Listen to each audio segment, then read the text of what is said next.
Good evening, ladies and gentlemen. Welcome to another episode of Talking That Talk Official Podcast, where we have comfortable and uncomfortable conversation. I am your host, Juice, aka No Ordinary Brother. All right, what's good, everybody? I go by the name of King Exodus. Welcome back to your favorite show, your favorite podcast. If you're tapping in for the first time, welcome home. Make sure you share the live, share the video. As always, we appreciate your time. Thank you for rocking with us. All righty, so tonight we're going to open up with a couple of segments before we get to the main event for tonight. First one on the bucket list, we have billionaire Rihanna, step down as CEO of Fendi. I don't know if this is like a permanent thing or what have you, but I mean, we gotta look at the variables. Sometimes people don't actually build up their value enough in life to be able to take their foot off the gas properly, and a lot of people definitely don't make $1 billion, right? So, as well, a lot of people don't necessarily make the time for family, whether their money mark is $1 billion, whether it's six figures, whether it's a million, whatever have you. So, salute to her to be able to take her foot off the gas, possibly spend time with her family, do her mother thing, take care of home. That's very important. Some people it's all work, no play. Some people it's all work, no family. So, definitely have to have a balance between your work life and your family life. So, I'll let you give your input on that. Um, I heard about the story, didn't touch too much on it. Did she step down to step in a different position, or she stepped down to walk away Uh, from the company? 'Cause- yeah, from what I heard, she just stepped down as the CEO. Okay, Kept, good. kept. I don't know if you know about Jeff Bezos when he stepped down as CEO, but he decided to become part of the board. So I was like, oh, well. You know what I'm saying? Some people I find that really interesting. I'm still trying to figure out why some people step down as CEO to become part of the board versus, I'm still trying to figure it out. But yeah, what you're saying is, hey, listen, some people do take a step back within their business. We don't know what was going on, but yeah, that's interesting enough. One of my subtopics, I found out this is kind of interesting. They have a thing called the NPC challenge on TikTok. The NPC challenge on TikTok is basically you're acting as a robot in exchange for gifts that you can actually turn into actual money. So you will have people act like AI, like certain things they'll say like grab, uh, gang. I was like, yo, what is going on in the world to a point that this is actually a challenge, and it's actually starting to take off now. And I thought to myself, I was like, yo, is this the new attention that's going on? Or is this really about to be a new trend that people take forth and try to make into multiple different things, man? Like I said, it kind of freaked me out for a second. I thought it was funny, but then I realized when people start catching trends, sometimes it also catches attention spans. So, what's going on, man? Hey, we're going to need a miracle in the future. Hey, artificial intelligence is it's not even at its peak yet. Not Not even even at anything, man. Might as well act like no, it. these are just the beginning stages, right? It's just very interesting how some people using the open AI for sources of entertainment. Some people are using it for educational purposes. Some people are using it to better structure their businesses. You know what I mean? It's just really at the hands of the user at this particular point. But it's just really interesting to see the longevity of this and how far it can actually go to, automated vehicles, automated companies. Like it's just amazing to see, be along for the ride to see where this goes. Um, Another thing on the bucket list, we got Amazon for those who I'm pretty sure everybody know. 11th and the 12th, Amazon Prime Day. This has been a very reoccurring theme. This year they made reportedly $12.7 billion, which came from 375 million products sold within those 2 days. So shouts out to Amazon. We just mentioned Jeff Bezos earlier. Like I said, it's just amazing how companies come into these spaces and they become very creative and innovative. And now you have Walmart, Target, everybody trying to have something going on in July just to kind of like keep up, kind of compete with Amazon. So shouts out to that company. For those who don't know, Amazon is part of the S&P 500. I believe their stock is now like 0.55% right now, but that's nothing. So yeah, shouts out to everybody that's tapped into that company that do their prime thing, and shouts out to the investors that's tapped in as well. So I'll let you do that. One thing I'll say about Amazon is, y'all gotta remember, Amazon became a one-stop shop. So you can still go to these stores because you're technically buying from the third party.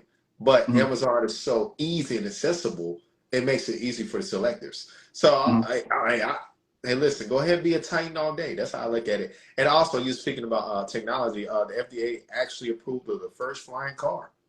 Mm-hmm. Right. Be on the lookout, y'all. Hey, listen, I ain't gonna be on the ground much longer. That's all I'm saying, man. That's all I'm saying. And I ain't gonna be in the air doing that shit. People could barely drive on the ground. I ain't trying to. Nah. You talk about drunk driving. Who's gonna be drunk flying in this motherfucker? Like, nah, I'm done. That's when I'm walking.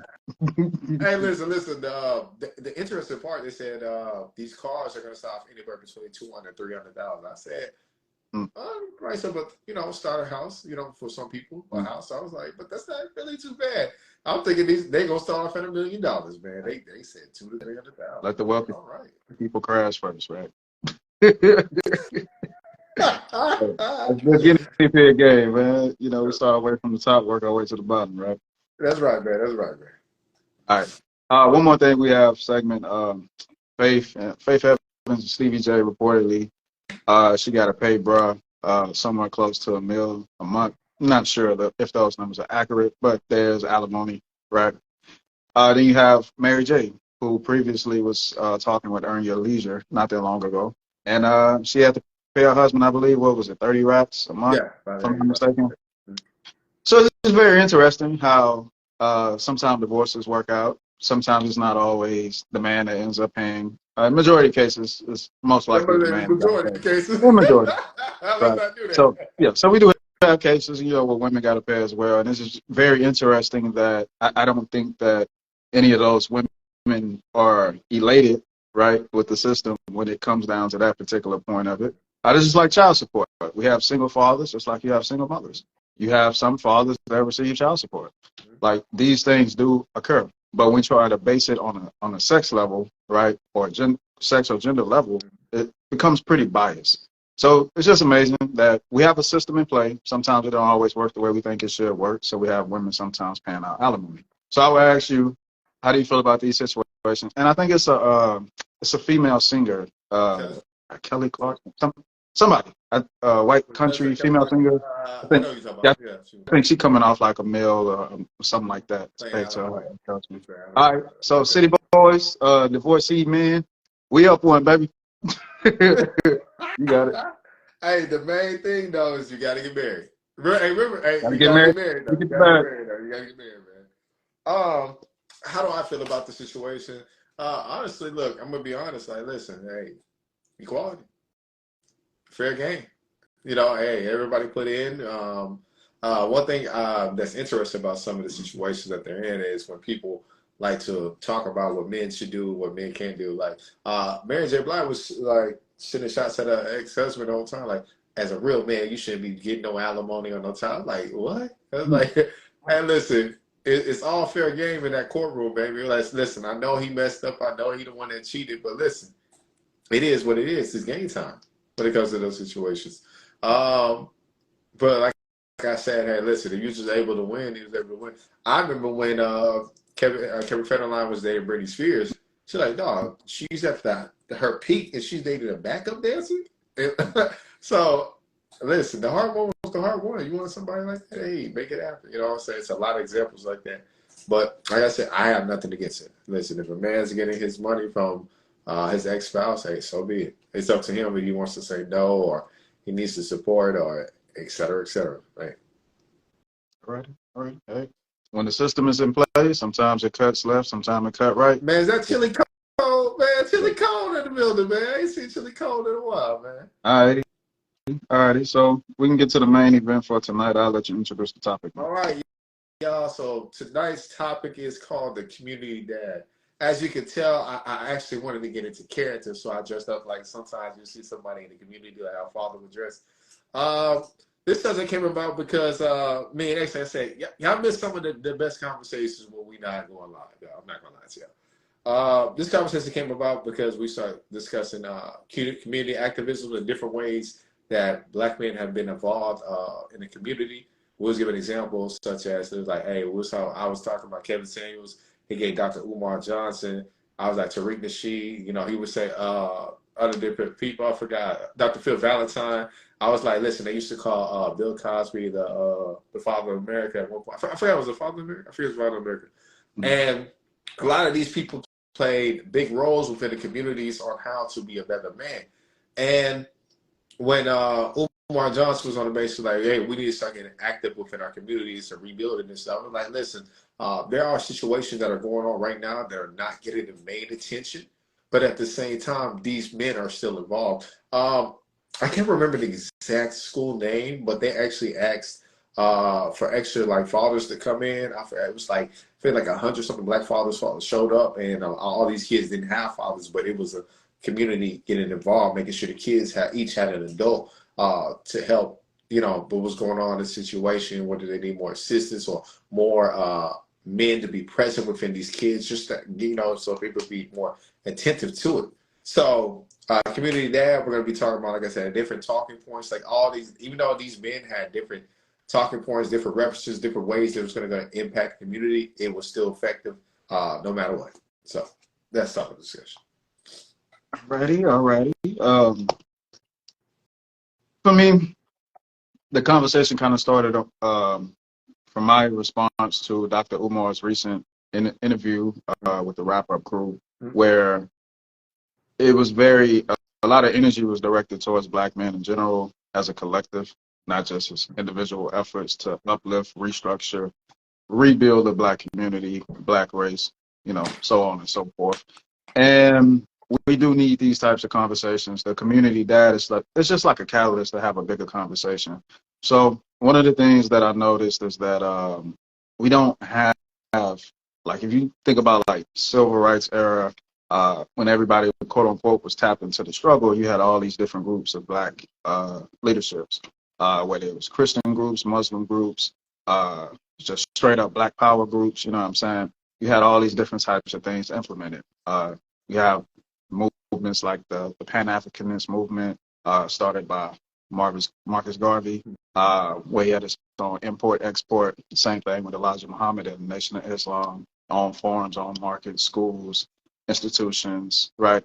So we have to get back into a space to where more black males in particular, when we talk about the black community, grow up and answer to these types of callings. We understand everybody's like in a rat race of some sort. Everybody's in an individual, right, economic situation to where you have to climb that ladder, so to speak. But we have to implement tactics and group economics to where we can come together as a collective and rebuild these type of organizations. We don't have to name them the same thing. We ain't got to sit down and have 30 people, 50, 100 people, and nothing like that. It could just be just as simple as you connecting with men that's like-minded like yourself and figuring out ways that you can get back to the community and uplift your group. So it can happen on so many different levels. Everybody's not going to start a group. Everybody's not going to start a religious group. Everybody's not going to stand up and give speeches and lectures and all that. That's great. We just need more groups of, I feel, black men, quote unquote, the minority. I hate saying that shit, right? The majority that's labeled the minority. We have to come together as men and make sure that we're leading our communities effectively. Some people do it in the forms of education. Some men go out and become teachers, right? They teach their lessons, but at the same time, if they can pull one young man to the side, multiple young men to the side, and just get them game on life and manhood that they may not get at home, they do that. They slip that in. We experienced that in our middle school, you know what I'm saying, to where whole lessons was just stopped and shut down, and men talk to us about manhood, things that we didn't hear, you know what I'm saying, on a day-to-day basis. Some men go out there and become football coaches, basketball coaches, or what have you. And then they use that as a catalyst to have different types of conversations to the youth as well. So whatever your lane is, whatever your role is, just make sure, especially as a black man, that you give back to that community within that particular sense of being some type of teacher or influencer. You got it. Oh, man, one thing I want to talk about is the volunteerism when it comes to coaching. Some of y'all don't know that some of the coaching is free. Like, so these are men that are out there because they love the game, but they also have the ability to connect with the child and bring, some energy towards him and pour into him if he sees what's going on. Some of these coaches get so heavily involved with these kids, they start picking them up from school or picking them up from their house or making sure they can attend the playoff game. Listen, I experienced all that as a child myself. You know what I'm saying? And some of the biggest impacts in my life also mainly came from coaches. You know what I'm saying? When you learn that early on, like Pop Warner football, stuff like that, that they're not getting paid, it says it should hit you a different way. Like, yo, they really came out here just to connect or, want to win games or whatever. It's their glory days. But at the same time, if they took a liking to you, they did everything you said. They put you to the side. They asked you about life. What can I do for you? How can I help? Or I remember a couple times, like we get out of school and it'd be like a couple of us, we hop in the back of the truck and be on the way to football practice, and we just ride together. And I built friendships uh, within that community. Like, because just because you play sports, I mean, y'all actually friends, but if y'all go to the school and now they got y'all get together talking, you start building up a friendship as well. Uh, Shout out to said earlier, he said Bill was America's dad. Like I said, hey, listen, I'm glad I always got somebody to get my back, baby. Um, I'm like I said, I'm just as your typical community dad. What would you say? Like, what is this community dad I'm just as? I'm your typical blue collar, right? I'm the one who comes in kind of late. You can see me. You can see me with the garage door open, typically working on a car, or I might be walking down the street. Somebody need to get their light bulb changed. Some electrical work is getting done. I'm the community dad that people understand and represent, and they might try to throw their child out there to me so I can teach them the different ways on how to rebuild, construct, and do things around the household whenever I got time. So when you see the community dads putting in the efforts like this, the way that you get them to want to stay active is also by pouring into them as well. And some people who they realize they're the only man on that street. Yes, this is real. Sometimes there's only one man on that street. He might be, listen, he might have a whole family, but he's everybody's family at the same time. He might go over there to help Miss Williams with the washer and dryer. He might go over there help Miss Smith with what's going on over here. Miss Linda might have a boy problems. You going through Tina. These are the men that's always there. But like I said, typically sometimes don't get the respect as they should because they're always available. And sometimes this is when the women will step in place, be like, listen, he's not available right time. He needs to recuperate. He needs to rest. This is where, like I said, even the women start looking after the man who's taken after so many different families, realize like this can sometimes be draining. So when more men start getting involved and see the progress and see the beauty of it, that's what will make more men get involved because now you have understanding, you have people that more so want to pour into it. One thing I had said personally when I was talking to X, I said, listen, if we're going to make this thing happen where black men start getting more involved in communities, if you can have some type of structure within your kids to where another man doesn't have to go out his way too much in order to teach a child, that'll make a man want to teach a kid more. It's the mannerism, it's the structure, it's the discipline. He doesn't have to pour in too much because there's things already set into place. But if I gotta argue with a child, I gotta, go through that back and forth stage. A lot of people check out after that because it's like, what's the point of this? And then they'll say when a man does that, he turns his back on the community. I want to say, be conscious of how you raise your children when you want other men to get involved at the same time. Right. We can't have a lack of appreciation that goes on. You have a lot of men that step up, insert themselves in different types of situations to be that kind of father figure in situations, and then they don't get the respect from the children, or they don't get the respect from, parents, the family, what have you. We have to change that narrative.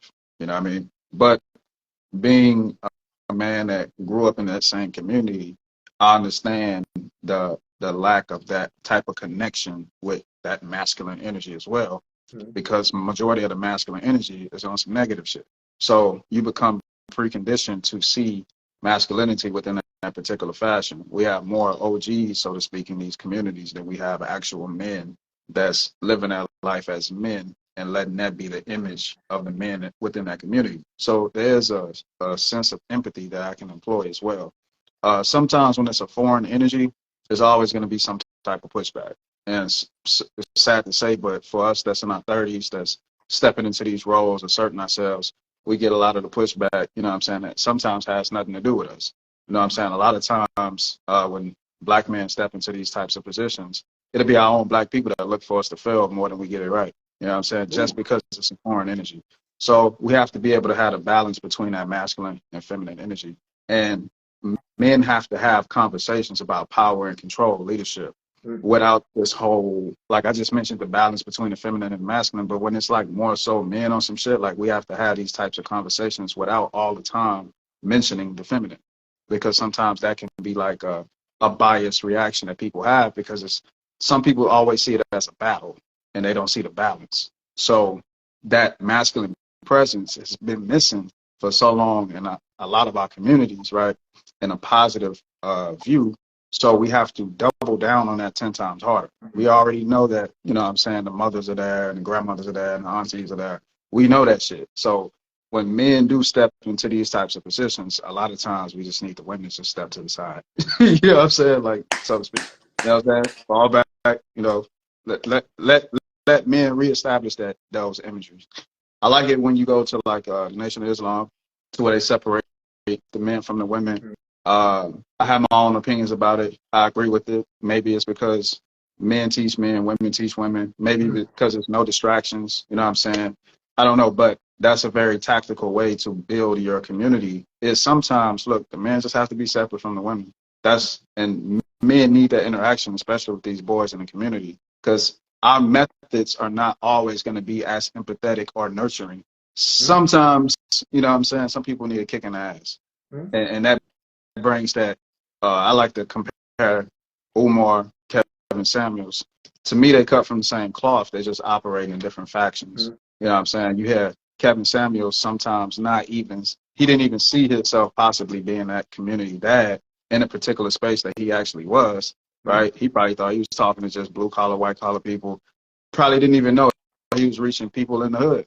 You know what I'm saying? Men who never seen a black man in a suit, men who never seen black men articulate themselves within modern time. We're still talking about Martin Luther King and Malcolm X, and that was like years ago. So we have to have men that step into those roles in modern time. So it's just amazing how people try to tear black men apart based on that trajectory, right? Umar, Kevin Samuels, same damn thing. You're trying to build a black family this way, this man trying to do it this way.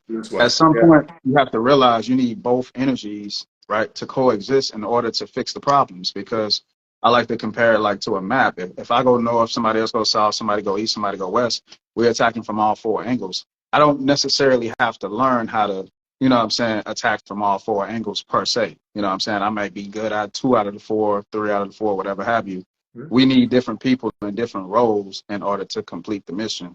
So, yeah, and I say my last cap on that is going back to the power and control. Black men have to feel comfortable putting their foot down in situations. You know what I'm saying? We can see it a lot of times. You know, you can date a female, kids. A lot of times we're like really just play chess on how we implement ourselves into the situations. We don't just step in and be like, hey, look, I'm calling bullshit. I'm calling cap. Or you need to do this, you need to do that. A lot of men will be like, oh, well, let me build a relationship with the kid first, and let me build that trust with the mother first before I just step in and get my input. Sometimes people could take input as disrespect if they're not used to it. So going back to that power and control aspect, we have to be comfortable within controlling our communities and controlling situations, and stop being so passive all the time. Stop being so nice. It can come off as disrespectful only because it's foreign, but I feel like if you lead with your heart in the right place, a lot of times you shouldn't get that pushback like most men do or claim that they run into. So you got. Hey man, great opening right there. Well, great statement right there. A lot of things you said, I do agree with a lot of them, especially the ones where like, and listen, men got to do men shit. Women, you got to step aside sometimes.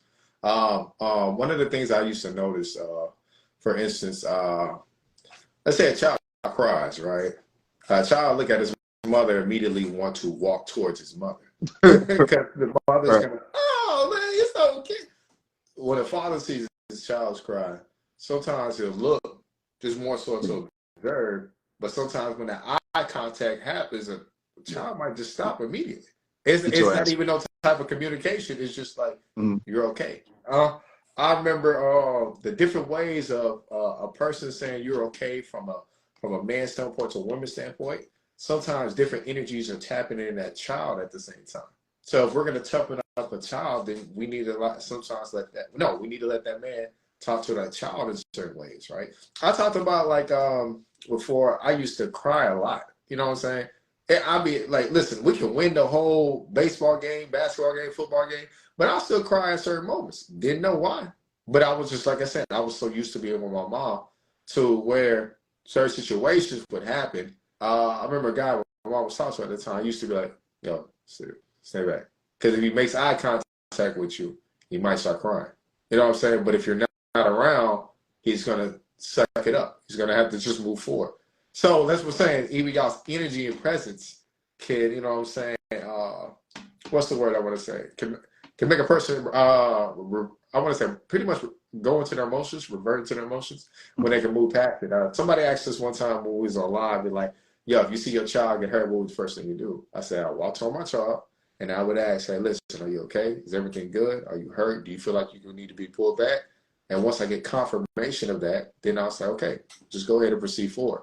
Or you have some people be like, "Hey, listen, he's gonna take about 2 or 3 plays out. Let him heal. Let him do this." Like, no. Sometimes you gotta teach a child how to make progress even through painful moments. We don't talk about that. If you never learn how to move forward through painful moments, it's gonna hurt you harder in life as you get older, right? Key things when getting raised as a child to adult, it all starts with that childhood of how boys seen men do things and how they seen women do certain things. One of the main things we had a nice little back and forth, and I was like, man, listen, this is the problem right here, man. Every time Dr. Umar Johnson talking, man, he always gotta say, "Beautiful black queen." This, I'm like, yo, just talk to him. He's like, "Hey, brother, you know what I'm saying? That's just how he raised." And I'm like, listen, sometimes I believe in straight talking points in order to get things across. But one thing X said that really hit me out, he'd be like, listen, it's okay to have your straight talking points, but at the same time, if you're not mentioning giving women reconfirmation that they're beautiful, that they're gorgeous, this is why sometimes they go into the things that they do, wearing weave, eyelashes, different things like that. And I was like, you know what? I, I see what you're saying, but I don't see what you're saying. Meaning, I just didn't want to confirm with him at first, but I was like, I get your talking points. Like I said, at times I'm more so straight, direct, blunt. Like I said, I'll be on that Kevin Samuels shit. If you want to say that, X would be on the balance side of Dr. Umar Johnson on making sure you see different perspectives as we talk. But like I said, both men are needed because sometimes you don't need to be complimentary as you talk. You need to make sure it hits them so they understand. So that's all I got right there. All right. Um, yeah, that was a very interesting point. Like I say, sometimes, the king, queen talk, some people take it and run with it, and some people actually do right by it. But if you speak into like a group of people that was called nigga and bitch longer than anything else, right? Ugly, derogative terms, I think the whole king and queen just kind of changes the narrative of the conversation. It gives people a different potential, right? Other than how we normally greet each other. But some people can kind of like pander with it. I'm not knocking it, but I believe the intent behind this like original creation when we started using these terms, like from the East Coast and then, the Black Power movement and all that, it was to uplift a broken race. So you're always going to have people that do right by it, and you're always going to have people that understand why we start speaking like this within the first capacity. Um, One thing I can say that can help men with the whole community dad talk is learning how to share the work. You know what I'm saying? A lot of men don't actually understand that. If you see one man in a community, I don't know, just take it upon himself to cut a couple of yards, teach a couple of kids some basketball, football skills or what have you, or just have real life conversations with them, it doesn't mean that since he's already doing that, you have to find an entirely different route. Sometimes it's okay to see a man doing something, get inspired, get motivated, and tag along, like share the world. You don't have to be the one. There are plenty ones collectively. Everybody's their own one in their own unique ways. Coming together is how you become more effective with that approach. But like I said, if no man doesn't want to feel like, oh, I'm following, right, that's going to be a negative problem. Because when it comes to negativity, we follow each other all day long. We see the gang members, we see the drug dealers, we see the rappers, we see that, and everybody follows that 100% with no problem. You don't feel like a follower wearing the same shit everybody else wearing on TV, talking like the rappers, using the same slang. You go into a community, everybody's using the same words. that's okay to be a follower. But when you see somebody doing positive, now all of a sudden you're looking like a dick rider. Like, we have to dead those narratives. Share the work. It's okay to not always be the man in front. You know what I mean? Like, if you go back to the old school war tactics, when your crew met my crew in the middle of the desert somewhere, right? You had lines of people. You need somebody in the front with the shields. You need people in the back. You need a complete army. So if everybody's just focused on what their stationary position is, if they're the leader, follower, what have you, you're not going to have effective communities within that sense. So um, some people only feel comfortable when they follow great men, and that's a problem, right? Just being a leader, you have to be a follower, Right. probably more times than you lead, because you're constantly learning by following. Just follow the positive things. Anytime you read a book, you're following someone else's information. Anytime you listen to someone speak, you're following their energy. You're taking and learning from people at every second, every moment. So we just got to learn how to be more comfortable learning and following each other as Black men. You know, we could tell you everything about Napoleon Hill and we could tell you everything about that, but it's not a lot of Black men that follow Black scholars. And I'm not saying every scholarship person you follow has to be the same color as you, but just pay attention. Sometimes people feel more comfortable following people that don't look like them. So I felt like once we did that type of energy within the community, we can get a lot of further as a collective. So you got it. Oh man, that was beautiful right there. When he said, "Listen, some people don't follow people." I mean, only follow people that's outside of their community. Definitely, I have noticed that throughout the years of me, like going through a lot of personal development. That's why I made my own journey of like, listen, I'm trying to find two mentors in every race over every category I could come across. That way, I can still have the home basis of knowing I'm learning from a person who looks like me and the people who don't look like me. That's Mhm. that balance part. Because if Mhm. I'm always learning from other people, this is where you get shit. No, you get confirmation bias because you're always learning from somebody that's not in your race. Like, yo, you see, that's why they're always smarter than us. Like, yo, no, bro, there's somebody in our race doing the same thing. You just don't know their name.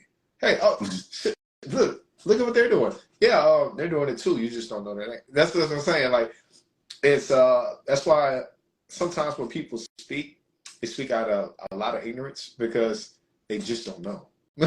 They just don't know. So having those examples means a lot. It means a lot. Like I said, Dr. Umar, you got the educational brother. You got Kevin Samuels, the straight arrow corporate brother. Like I would tell anybody, listen, you can learn a lot of corporate listening to that man. You can learn a lot of educational psychology listening to that man. Mhm. You know, say Dr. Phil Valentine, he metaphysics and different stuff like that. You like it's so many different categories you can learn from other Black men that that was very unique and beautiful, man. Like even sure, I talk about the whole Hidden Colors team. I thought that was beautiful, man. I thought it was unique. I was like, listen, if that if that wave would have rolled into the future on some unity basis, I think a lot of things would be completely different right now. I'm not gonna even lie to you, but we gotta remember, like I said, everybody has their own platform at the same time. So certain people gravitate to individuals based off how the way they speak, how they address the situations. And when X always brings up, listen, you need examples from each man. Um, you truly do. I remember listening to a guy when Kevin was talking and another guy that was talking. And one of the people that was getting on that Skype or Zoom call was actually a personal friend of mine. And I remember Kevin was like digging in his ass. He was Mhm. like, hey, man, you need to get out you Oh, need to get out your grandma's house. You need to go ahead. You need to start working 60 hours a day, this and that. The other guy was just on some more so like, hey, man, what do you like to do? Okay, so why don't you find something that works best for you or what you like to do where you can put in those hours, the same amount of hours Kevin is saying. So I was like, I'm seeing different things that are connecting at the same time. You got to be able to see things from different perspectives, different individuals, as well as be able to make yourself a well balanced person. Because when you get more perceptions, you become more balanced. You can see what other people can't see. That what's in front of them versus somebody who's thinking about, okay, this is what's in front of me, but this is what's going to happen tomorrow if I act like this. It's so powerful, man. That's all I got right now. man, shout out to Detroit for this particular part I bring up. You got the whole new era Detroit to where you have like when a certain crime committed within the neighborhood. You have black men come together. They got their assault rifles. They dressed in all black. If somebody they got molested, something within the community, they found out about it. An old person got disrespected, physically by somebody. They don't go to the police. They going door to door. Yo, we need to find this motherfucker. Like sometimes justice is for the streets, but the problem with that is we only have street justice sometimes. Snitching, shit like that. Okay, yeah, you deal with that. But when it comes down to people disrespecting old people in the community, disrespecting the women in the community, well, stay out of it. Yeah, It's not my grandparent. It's not, a female in my family, what have you. We turn the other cheek. We turn our head. Turn the blind eye to it. So we have to dead those type of mentalities. But I do see a lot of cases to where a lot of men do try to step up. They end up losing their life prematurely, or something of that nature, right? And then the negativity continues to go on. You have these types of things, but I do respect that particular era group of men who stepped up and took it back to the old Black Panther days. That's what the Black Panthers did within their inception. They policed their own streets. So I'm not saying everybody got to do that, but it would help if we had more people that had that type of energy within the communities. It just gives a different image to how we can use, you don't have a bunch of gang members, right, with that warrior spirit, and the only thing they can do is gang bang. That's just the only thing they're told to do with that energy. That's all they know what to do with it. You give them a different type of structure, different types of organizational skills, different resources, and that same energy can be applied and used for positives. So shouts out to Detroit for that. I'll slip in one thing that I saw today. Supposedly Boosie was having a little back and forth with one of his daughters, turned 18 years old, I believe. And it's sad that average earning fathers within the community sometimes get valued by how much money they make and what type of financial resource they could be, right? Your leadership is no good. Your input is no good. Hey, but your money is great. Give the money.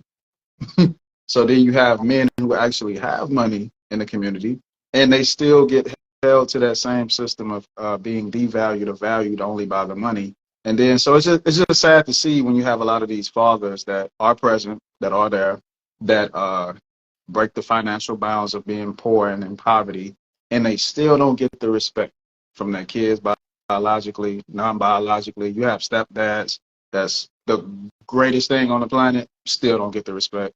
You know what I mean? So it's just amazing how sometimes men can be devalued or valued only by money. So, but that's to the women in those situations. Only the women can fix that in those situations, to where men have more roles within raising children and implement that type of energy other than just being a resource. So you got it. Man, interesting right there. Oh man. One thing I brought up when we was talking about the community dad amongst us, I was like, uh, I had cracked the funny, but sometimes it's really true. Like, listen, when you got somebody who's involved with the community, like doing things as a father figure within the household, or shoot, sometimes women, naturally start gaining attractiveness or likeness to the man who's out there helping the community at the same time. So, but like I said, I just throw that out there. That's just a little funny moment right there. Like I said, if you see a man that's multiple times, it's not in your household or as a family, but he's out there doing things within your house, making sure you're straight. I say sometimes those women start like, what's his name off of BMF? Charles. Charles was in there We went helping from around that house. He fixing was just, stuff to busting pipes. Yeah, feel me? hey, listen. Yo, but no, listen. That was like some real situations at the same time. One thing within the community, man, we're gonna have to learn how to get more respect regardless of positioning. Like I said, I want to come just as a blue collar. You know what I'm saying?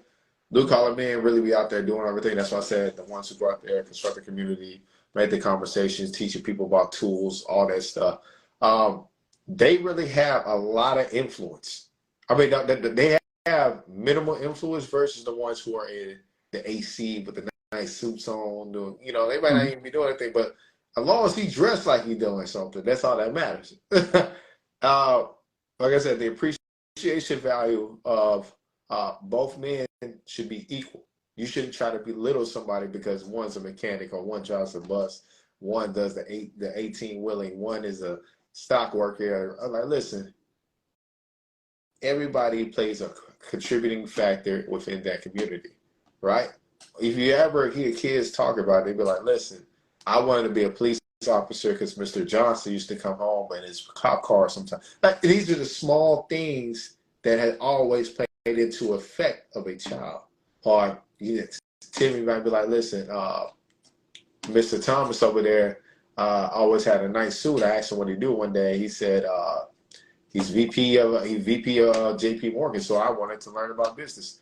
All these have beautiful impacts within your child. So when you start seeing these men that come home and still want to pour into your kids, or they might have an open day, like, hey, listen, if your child want to learn something between 10 a.m. to 1 o'clock, I'm available. Make sure they're here, they're on time, they're respectful.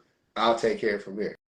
If we can get more, and see, more men don't mind helping out as long as you're willing to help out. You might be like, okay, so listen, you're gonna have between 10 and 1.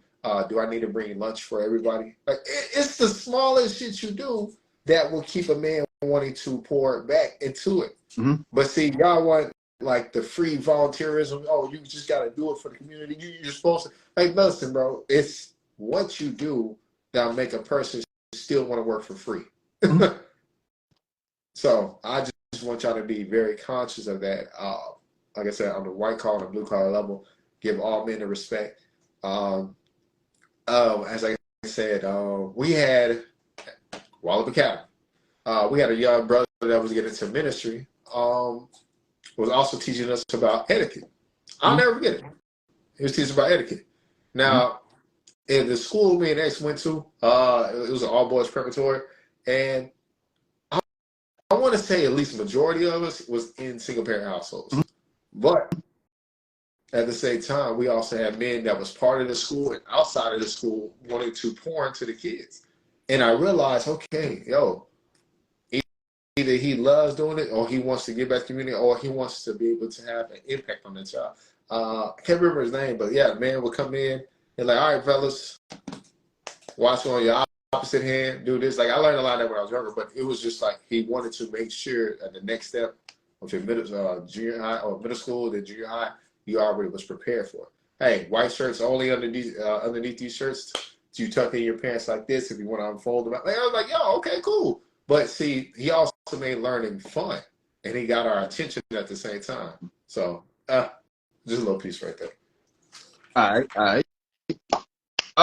You brought up Charles, man, from BMF, so I got to do this, man.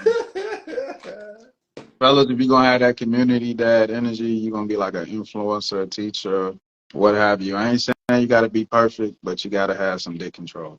Feel me? Like, you got to. Because I'm serious. Like, soon as I, your dick come out, I'm serious all that too. hard Brought work it you up. did for the community, all that shit go down the drain. Now you just somebody just fucking somebody. You know what I mean? Like, that's just really the sad truth about it. You know what I mean? So, gotta have that dick control, man. You know, but in a perfect world, like, you know, the guy that, yeah, everybody talk about, oh, alpha male, this, whatever, fuck all that. Like, the guy that steps up into leadership roles and got that type of energy and impact, that's alpha type of shit, right? Because he's stepping up and doing something. He's taking leadership. He's taking responsibility, responding to his ability to lead. So, of course, in a perfect world, that man would get the most women. That's just how it works. Right. Feel me? But at the same time, protecting that image and protecting the work, you got to have a little bit of control of that. Like I said, in a perfect world, look, hey, we say good men want the same thing bad men want at the end of the day. But you just got to have that control. You feel me? You know what I mean? But, You see my however, face? I was like, ladies, every good man is not your man. Like, you know what oh, I'm saying? It's not always just for the men to have dick control. Like, you got to understand that. I know it's, you know, you might get a little attracted to it, what have you, but you got to be, you got to have that control as well. It's not just on him. You know what I mean? So if every woman is fighting for the same man, what does that do for the community? It don't really advance the community. So you can be inspired and motivated, like, okay, I ain't never seen a man do some shit like that before. I want something like that. But what happens is, if everybody say you want that man, it's gonna kind of destroy the community a little bit, right? So Right. just gotta keep Man, that man, in that's mind. a big responsibility, boy. Right. Just gotta keep that in mind. You know what I'm No, saying? Everybody ain't on the woo. poly file. Everybody ain't mature enough for it. Everybody don't know enough to implement it. So we just have to, can't be greedy. You know what I'm saying? Can't be greedy. If that man is good for the community and good for your kids, leave it at that. Leave Don't it try at to that. thank them too much. Yeah, yeah. Show Don't tell them appreciation, to come over with the kids but now. not that kind of appreciation. Don't So tell them to come don't over with the kids get on your knees. Stay on your feet, ladies. now. All right. Oh, hey, this guy's funny tonight, man. But hey, listen, to all my brothers who gonna be in that type of field, man. Like I said, you gotta protect your meat. Yeah. Money, Yeah. money, energy, attention, and time. It's gonna be a lot for some of y'all.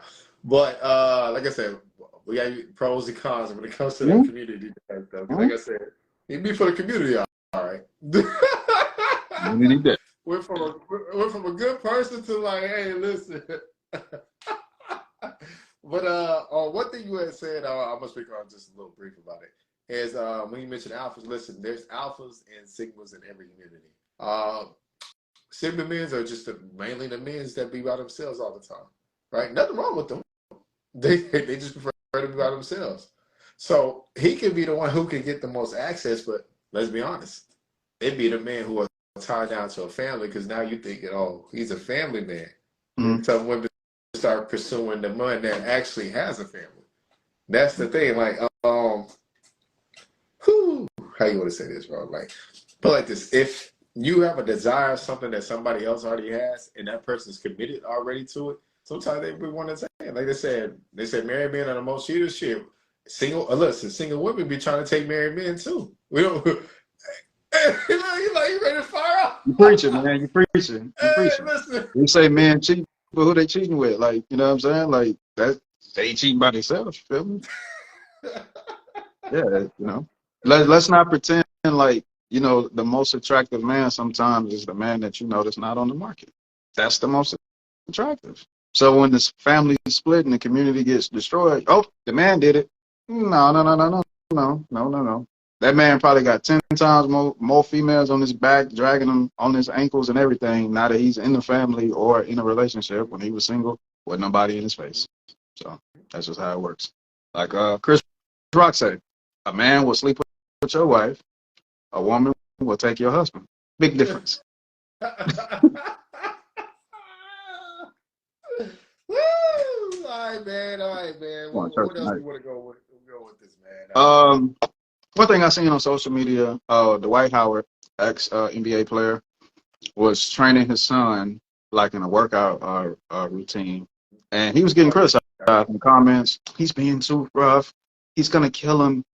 That's abusive. And I'm just like, this is the problem. Like, anytime men try to take young men through like a rites of passage, whether it be like physical workouts, giving them like rigorous books to read, like things that are strict or kind of like difficult tasks, women in the community want to step in and judge those situations so much. And it's like, this is what it's going to take to make men men.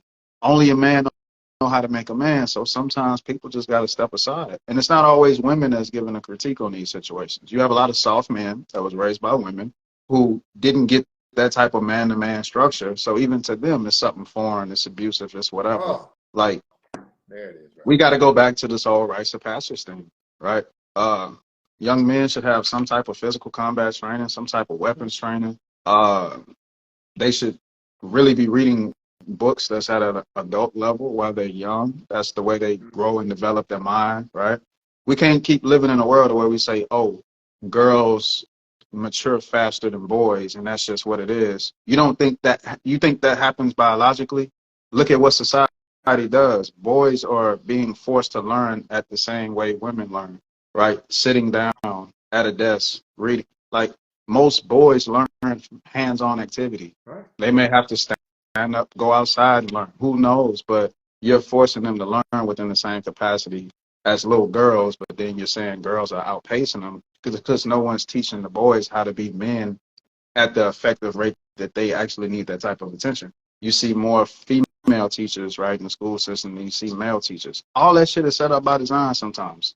So you're gonna have to go back to that old school, hardcore type of man-to-man structure with boys, and people just gonna have to step the fuck to the side. There's nothing wrong with a father pushing a son in the workout or making them read books. I mean, like, and some fathers do it with their daughters. It's not always a man-to-man structure. You know, when we complain about women being overly emotional, emotionally unstable, selfish, spoiled, rotten, everything about them, right? Where do you think that comes from? Childhood. If that girl was allowed to be the center of attention, if when she cried or dropped or fell to the floor, everything stopped, what's gonna happen in her adult life? That's all she knows.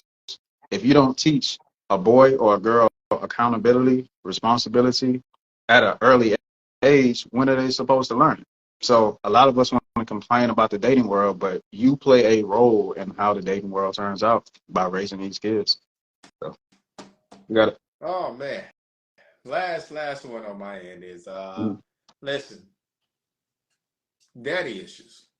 Daddy issues come because men are not raising men, and listen, that daddy wasn't there. And then when the other men try to step into that child's life, y'all didn't want him to be interfere with him. One of the main things I would say, even watching both Dr. Umar Johnson and Kevin Samuels, you can see a lot of men with some daddy issues when they talk to these men. Point blank, period.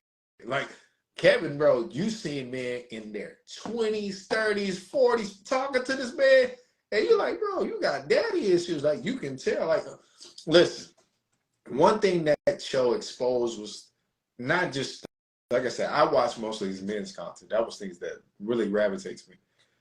When it was like Men's Day, Men's Week, and you hear some of these men talk, you could tell he never been around other men. Because the things he was saying, like, it was so left field. We was like, oh, you two and your emotions. I remember a couple of times Kim was like, hey man, you gotta start acting like a bitch, man. He just straight out said it, like, what is up with you, man? Like, we're almost the same age. And like I said, even with men, and that's another thing. Some people, then you have men that try to take women's talking points, talking to other men, and wonder why they look at them stupid. Like, what are you talking about, man? Like, if we're gonna address each other, let's address each other as men.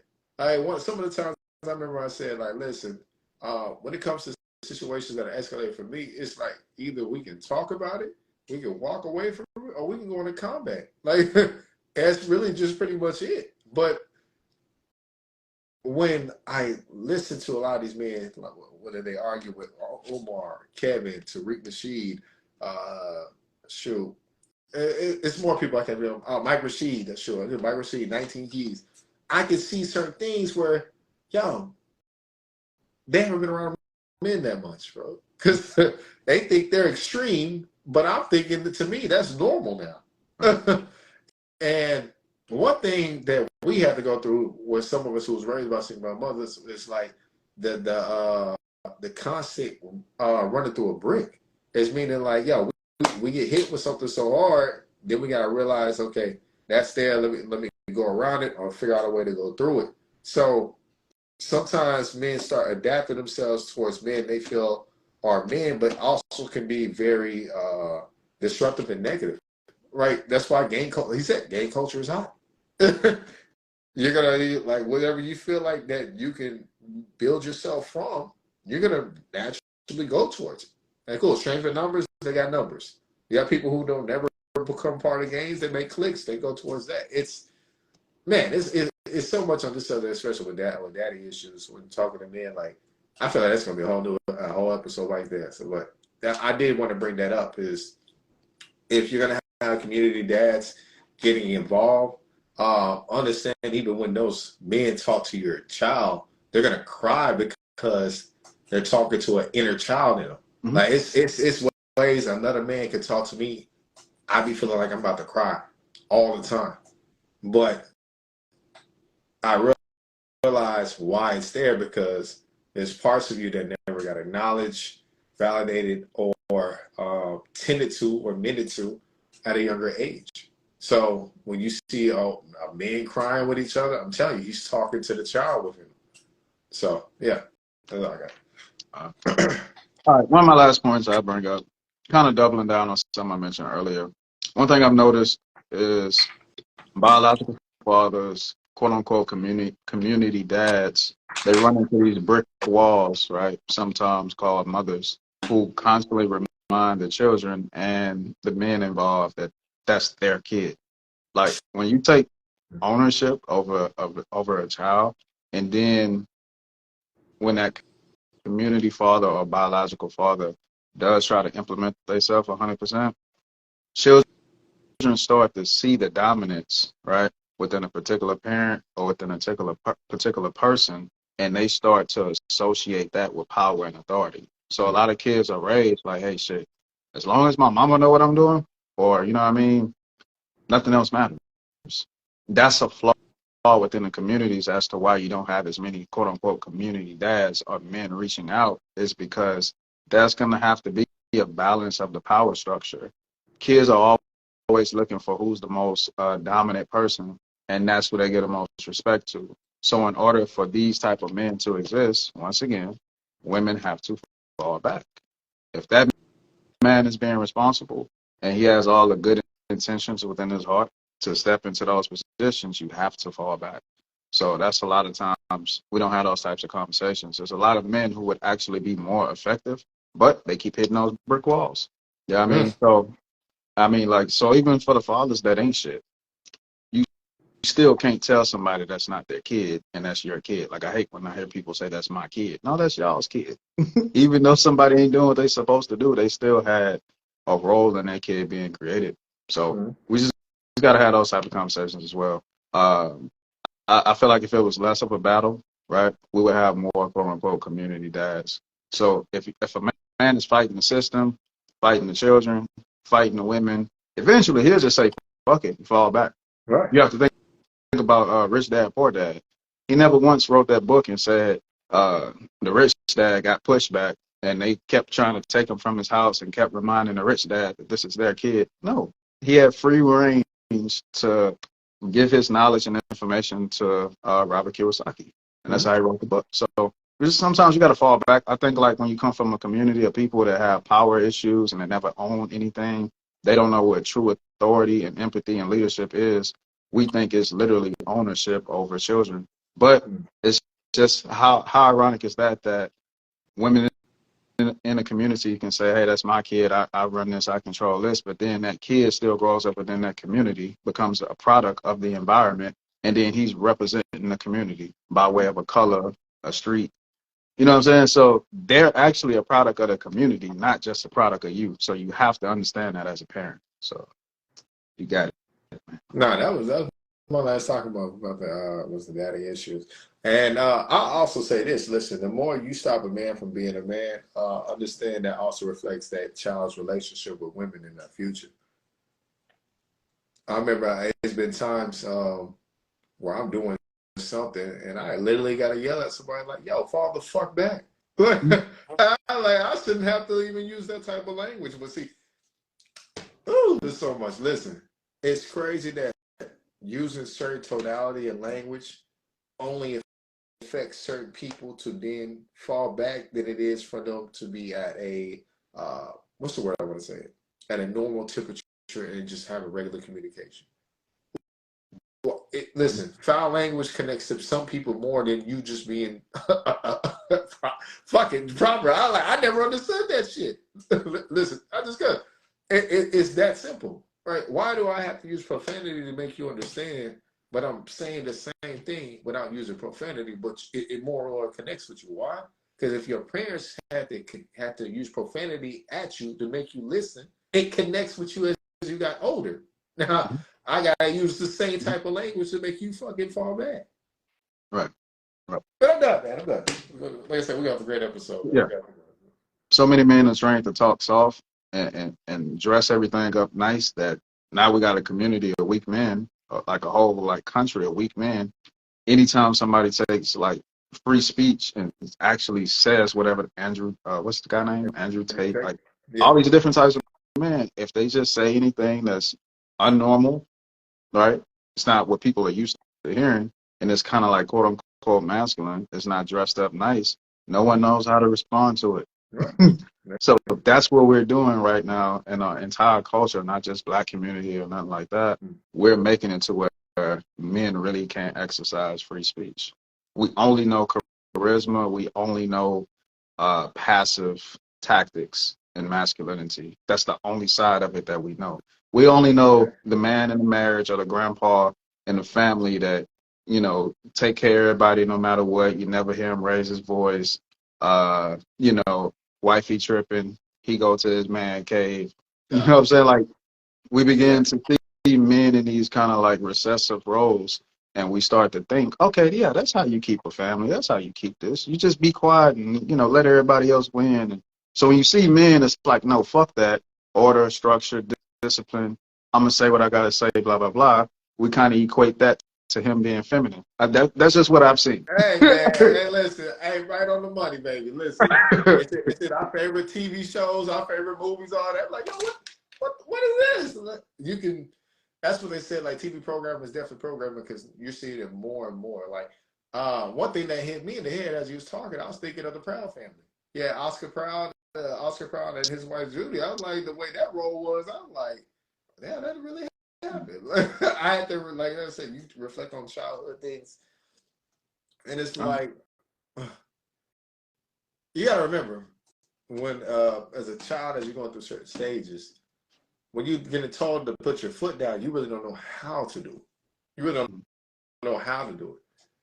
That's why, like, we always had certain homies. You have one homie that'll talk in a particular manner. You be like, one homie be like, man, listen, fuck that bitch. This is what you're gonna do. This is how you get this done, or do it like that. But it's like you can create a storm within an individual just off language alone, because you're not going to know how to do certain things. That's why I said it's weird coming across to me. I like to be on a level where I don't need to use profanity. All right, I even said, listen, a woman who more tapped into her feminine energy, she doesn't necessarily use profanity when getting her thoughts across. She don't have to. But then, like I said, some people be like, hey, listen, well, she's not being expressive enough. I like, yo, listen, there's just certain things that you don't have to do. Like some of the men that went to a goddamn government party last week. The man in there was 5% and higher. Everybody talks clean and clear. However, when they separate themselves from certain other people, they'll be a little more relaxed and they'll let it flow. But more so, the language is still the same. Is you don't have to input certain language to get your point across. Just to be able to get pronounced and be very clear. But that's all I got, Mister. My last thing. I promise. I promise. One thing that I think growing up a lot of times we fail to realize is, men make mistakes. I ain't talking about doing the most outrageous shit, things that's just unforgivable, but men make mistakes, especially young men making a transition into manhood, right? Men make mistakes. I think a lot of times people put the perfection type of perspective on men a lot of times, and if they fall short just a little bit here and there, then all of a sudden they're not a man no more.